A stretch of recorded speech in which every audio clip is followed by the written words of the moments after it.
I don't necessarily want to be on reality TV. You know, like I said, I never thought about being on a reality TV show. I always thought about just being in movies and you know, I really want to be in a movie where I can just be myself as Tanya, or not even as Tanya. This one's gonna shake things up. We all remember Little Women, Atlanta, for the drama that exploded on screen, but the real chaos went down off camera. Turns out, what the cast went through behind the scenes was way messier than what we ever saw on TV. And now, they're finally airing it all out. We're talking producers pushing way too hard, serious emotional pressure, and situations that left some of these women mentally drained and straight up used. This wasn't just reality TV. Some of them walked away truly hurt. And what they're exposing now? It's wild. You seriously won't believe the truth they've been holding back. Don't blink, because we're just scratching the surface here. And trust, every single detail is juicier than the last. Let's kick it off with the heat, and nah, we're not talking about Miss Juicy herself. The show was packed with loud fights and crazy confrontations, but what if I told you some of those moments were actually staged? Yep, it wasn't all real. So here's where things really get shady. Some cast members are spilling the tea about what really went down behind the scenes, claiming producers were pulling strings to make sure the drama stayed hot. Allegedly, they were told straight up, stir the pot, or you'll barely get any screen time. Multiple sources have come forward saying they were pushed to fake fights, pretend beef, or else risk getting kicked off the show entirely. And if you've seen the show, you know how wild things got, especially when Ms. Juicy and Ms. Minnie went head-to-head with those unforgettable arguments. But now imagine this. What if all that fire between them was planned? Like scripted chaos? Insiders from the industry are now saying that the producers behind Little Women Atlanta were using the exact same tricks seen in Bad Girls Club and Love and Hip Hop. Doing anything that I want to do. Is there a problem? Your problem is you need to stay back over there. No, I'm stay right here. Why would I argue with you over here. I don't have time for this. Where drama isn't just expected, it's manufactured. Ratings came first, even if it meant straight up manipulating the cast. Things got real, and not in a good way. Some cast members have come forward saying the fights didn't always stay staged, and when they turned physical, people walked away with real injuries and deep emotional scars. And if you thought all that chaos was just part of the gig, nah, it ran way deeper. Some of these women were constantly on edge, stuck between acting out fake beefs and dealing with legit tension. Imagine having to keep up that pressure every day, knowing your paycheck depended on how much drama you brought, even if it messed with your head. Now let's talk cash, or the serious lack of it. Even though the show blew up in popularity, several cast members were barely making enough to survive. Some had to take on extra jobs just to keep the lights on while filming, and it gets worse. Leaked contracts show how locked in they really were. Some of these deals had tight clauses that allegedly stopped them from earning outside income. So they were basically stuck, working nonstop, bringing drama and getting shortchanged every step of the way. As if the chaos wasn't enough already, get this. Producers barely cared about the cast's mental health. Multiple women said they felt straight up manipulated, like the people behind the cameras were chasing ratings and completely ignoring their well-being. So were they being used just for entertainment? All signs point to yes. Everyone knows reality TV can be stressful, but what the Little Women Atlanta cast went through, it hit way harder than anyone expected. We're talking real anxiety, depression, and non-stop pressure. These weren't just dramatic moments for the show, these were real-life breakdowns. And the worst part? Allegedly, producers offered zero mental health support. Not during filming, not after. One cast member even had to check into a mental health facility during a break in production. That's how intense things got. Imagine having your entire life put on blast, with cameras rolling and strangers judging your every move. Miss Juicy and Money Cachet have both opened up about how tough it was, how the fame came with nonstop trolling and cruel comments. This wasn't just reality TV, it was emotional survival. It was like living in a mental war zone. No joke. The emotional pressure was heavy, and it didn't stop when the cameras cut. One of the biggest hits the cast took from being on Little Women? Atlanta was the toll it had on their real-life relationships. What a lot of folks don't know is that those romantic storylines, yeah, a bunch of them were cooked up by producers. So picture this. You're in a legit relationship, and suddenly you see your partner getting flirty on screen, all because of some fake storyline they had to follow. That's exactly what happened to one cast member who allegedly found out her partner was cheating after watching it unfold on national TV. Brutal, right?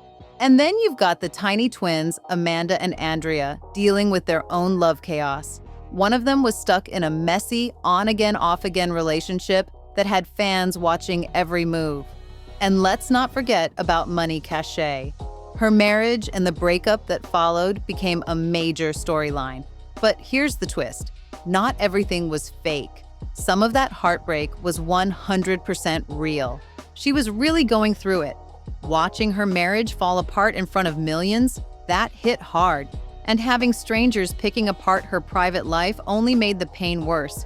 No break, no privacy, just constant judgment.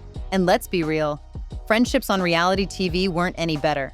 The fallouts were raw and painful, especially the ones between Miss Juicy and Miss Minnie. Their drama was intense, but nobody expected things to end the way they did. After Minnie's tragic passing, the show kept rolling, but many cast members, including Miss Juicy and Money, admitted they had a tough time dealing with her loss. Watching her funeral aired in the final season, that left some of them shook. But what hit even harder were the broken bonds behind the scenes, like Moni's rocky relationship with Miss Juicy that kept dragging on, long after the cameras stopped rolling.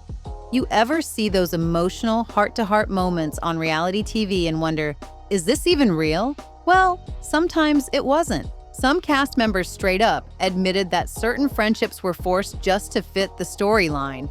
Yup, producers allegedly told folks who to be cool with or who to beef with, all for the sake of more screen time and wilder drama. They were even convinced to pretend they hated someone just to light up a storyline. So all those intense screaming matches. A lot of that was planned chaos, and behind the scenes, it was draining the cast mentally and emotionally. And if that wasn't enough, things got risky physically too. Cast members have come forward saying the work conditions were straight up unsafe at times. Some even got injured on set.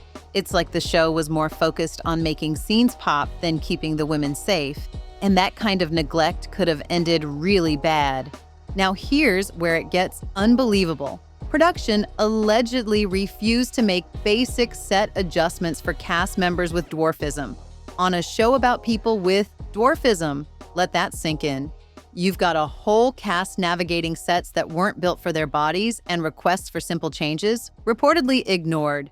Instead of creating a safe, accessible environment, the cast had to work on sets that made things harder, physically and mentally. It didn't just lead to stress, it led to actual injuries. That's not just careless, it's reckless, and it gets even shadier. Leaked emails suggest that when safety concerns were raised, the production crew allegedly just brushed them off, like completely ignored them. One cast member reportedly slipped and fell during a scene. And here's the kicker, there were no medics on set to help out. That's not just an oversight, that's a straight-up red flag waving in everyone's face. And just when you thought it couldn't get any worse, boom, it does. A former crew member who worked directly on the show allegedly came forward and called the working conditions so bad, they were a lawsuit waiting to happen. That's not just gossip. That's someone inside sounding the alarm, calling it a disaster in plain sight. But wait, there's a whole new twist. Word on the street is that a major R&B singer, someone with deep industry ties, privately reached out to one of the Little Women, Atlanta stars, with a serious warning. And the alleged message? Get out while you still can. That's not some light suggestion. That sounds like a full-on escape plan. Now the big question, who sent that warning? All fingers are pointing at none other than Kandi Burruss. Yep, the Real Housewives of Atlanta star, with strong connections to Bravo, the very network that aired Little Women, Atlanta. Kandi's been deep in the reality TV game for years, so she knows how ruthless and cutthroat it can get behind the scenes. So if she really did reach out, it wouldn't be shocking. She might have just been trying to save someone from the same mess she's seen play out way too many times before. Let's be real. Reality TV can be toxic, so if someone like Candy Burris saw the red flags and tried to give the cast a heads up, it totally makes sense. She knows the game, and when the game gets dirty, sometimes the only move is to warn folks before it's too late. But the controversy doesn't stop there. Little Women, Atlanta, and shows like it have been slammed with criticism for years. A lot of people are saying these types of reality shows might actually make harmful stereotypes worse. Instead of highlighting the cast's real stories and unique lives, they're accused of just chasing the messiest, most chaotic drama possible. So what's the goal here? Is it about real representation or just grabbing views with the wildest moments they can find? Back in 2017, Refinery29 even dropped an article questioning if the show was using the cast for drama instead of actually telling their powerful, personal stories. And they weren't alone. Plenty of fans and critics feel the same way. These shows love the spotlight, but too often they miss the real truth behind the people living in it. Sure, it's called entertainment, but at what cost? And who's really paying the price? And it still doesn't stop there. Back in 2019, Desiree Lindsay dropped a blog post about Little Women, Dallas, and she didn't hold back. She called the show straight up voyeuristic, basically saying it was more about peeking into people's private lives for shock value than actually sharing their real stories. She also slammed the way the cast was portrayed, claiming it leaned into being X-rated and even racialized, all to stir up drama instead of showing the women with respect. The focus wasn't on who they are, it was on how much noise they could make to keep people watching and talking. That's when things start to feel real shady, but not everyone sees it that way. Tara Houle, a big face in the franchise, spoke out in 2019. In an interview with Page Six, she said, "Yeah, reality fame is tough, but the show did help raise awareness." According to her, it made people with dwarfism more visible and helped push back against some of the stigma they've dealt with for years. Yeah, Tara made a fair point, but the way it's all been handled still leaves a lot of folks questioning whether any of it is truly respectful. A bunch of viewers have spoken up, saying the way things unfold on screen just doesn't sit right. Even people who watched all 2 seasons say it felt predatory and straight up disrespectful at times. One major red flag? A lot of the girls featured on the show were barely 21, some even younger. And yet the producers still packed the episodes with sensitive content just to ramp up the drama. Like, seriously, they clearly knew how to create shock moments, but at what cost? Then there's how the show portrays the little people community as a whole. And honestly, it's rough. Instead of shedding light on real struggles, real lives, and real wins, the show often reduced them to just entertainment. It wasn't about representation, it was about ratings. Even Hollis Andrews, who was supposed to be one of the stars of Little Women, LA, ended up quitting before things even got rolling. Why? Because she felt the entire setup disrespected people with dwarfism in Hollywood. And let's be real, can you blame her? No one should have to tolerate that just to get on TV. Now that the cameras have stopped rolling, where are the Little Women Atlanta stars today? Well, it's a mixed bag. Some have kept things low-key, stepping away from the spotlight, while others are still riding the wave of fame the show gave them. Miss Juicy? She's still out here doing her thing as a media personality, loud and proud with that unforgettable catchphrase, "It's Miss Juicy, baby." The Tiny Twins have shifted into full influencer mode, staying active online and still keeping the drama alive through their social media moves. Meanwhile, Money decided to take a different route, using her platform to speak on real issues that matter to her, leaving all that reality TV chaos in the past. But for a lot of the cast, the pain from Little Women, Atlanta still lingers. The emotional, physical, and financial toll they faced, that stuff doesn't just go away. Many are still dealing with the aftermath, and it leaves a heavy question hanging in the air. Was the fame worth the cost? Or was it all just exploitation wrapped in bright lights? So what's your take? Were the women of Little Women, Atlanta, straight up taken advantage of by the show? Did the producers cross the line, or is this just how the reality TV game gets played? Sound off in the comments? I want to hear what you think. And don't forget to hit that like button and subscribe so you stay locked in for all the juicy updates. Because trust, this story isn't done yet. Not even close. I've got more coming, and it's only getting wilder from here.